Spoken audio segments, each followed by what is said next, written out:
Yehoshafati ntiyaciye abanza gukoranya abasirikare ba Isirayeli ngo habe ingene bangana. Yehoshafati ntiyaciye akoranya abagenzi biwe ngo babwiye ngo nagize amaprobleme. Yehoshafati nta kintu na kimwe yarondeye gukonta ko canke guhagarara ko igihe atewe n'iki kibazo.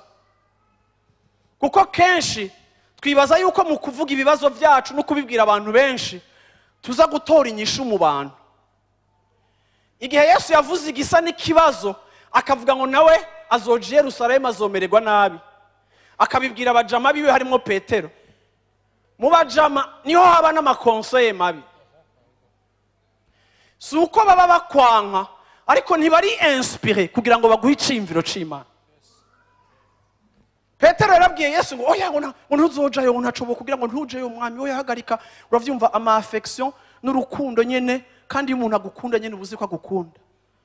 Ariko Yesu mu kumuhindukirira kuko wowe yari umuntu asenga, aramuhindukira ko yari umuntu azukuri, aramuhindukira ati mva inyuma Satani. Ndibaza ko nimba ari ijambo rya mbere rishoka riri muri Bibiliya no kubona Yesu abwira Petero ko ari shetani. Ariko kandi yarumvise ko Satani yitijije akarimi ka Petero. Kuko iyo uri muri kominyo y'Imana umenya conseils zitarizo zikujeko. Iki catumye Yehoshafati atakindi akora ahindukirira Imana.